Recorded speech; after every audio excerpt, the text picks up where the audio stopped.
Bonjour à tous, chers amis, je suis Rui Barroso Fouadjenokam, juriste en droit du travail.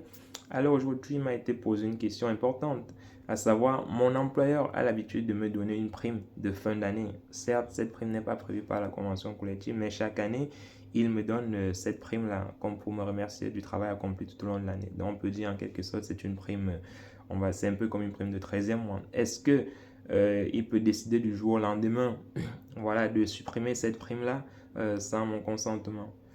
La réponse à cette question d'emblée de jeu, il faut faire une différence en fait. Si la prime elle vous a été accordée de manière régulière depuis un bon nombre d'années, je dirais qu'il y a eu une mise en place de ce qu'on appelle en droit du travail un usage d'entreprise. Ça veut dire que si l'employeur là vous a versé cette prime de manière récurrente sur une longue durée et à tous les salariés, autant pour moi, si ce n'est pas uniquement à vous, mais si ça concerne l'ensemble des salariés, normalement, il y a eu au sein de l'entreprise ce qu'on appelle un usage d'entreprise. Et si l'employeur souhaite mettre fin à cet usage d'entreprise, là, il ne peut pas le faire comme ça du jour au lendemain. Il y a une procédure stricte qu'il faut respecter. Et la procédure qu'il faut respecter, il faut, dans un premier temps, il doit consulter et informer les membres du CSE, le comité social et économique, c'est les représentants du personnel. Hein.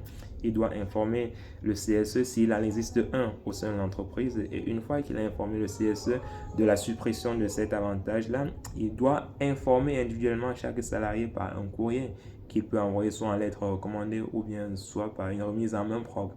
Et une fois cette information faite, voilà, il doit respecter aussi un délai de prévenance. Donc, s'il souhaite, par exemple, supprimer la prime qu'il octroie chaque année, on va prendre l'exemple de cette année, décembre 2025. S'il souhaite supprimer cette prime-là, il va dire, par exemple, s'il envoie le courrier ce mois-ci, il va dire peut-être à partir du mois de juillet, ou bien par exemple que la prime, voilà, la décision de suppression entrera en vigueur à partir du mois d'août 2025. Et donc, à partir de ce mois-là, il ne pourra plus vous verser, cette prime qu'il vous verse chaque fin d'année. Donc, il y a un processus, il y a une procédure stricte qu'il doit respecter. Il ne peut pas se lever du jour au lendemain et décider de mettre fin, n'est-ce pas, à l'octroi de ces primes. Il doit dénoncer l'usage suivant les conditions que je vous ai communiquées précédemment. Donc, demain, les amis, ne vous faites plus avoir par certains employeurs qui vous octroient des avantages et par la suite les suppriment sans respecter aucune procédure.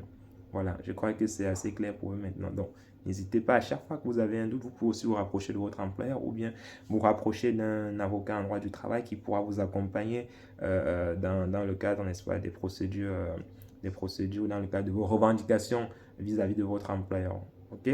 Voilà, donc je crois que c'est clair pour vous maintenant. N'hésitez pas à partager comme toujours, à commenter et surtout à vous abonner parce que nous en avons besoin pour développer notre communauté, pour développer notre page et faire davantage de vidéos sur des thématiques qui vous intéressent les amis. Allez, bonne journée et bon week-end à tous. On est ensemble.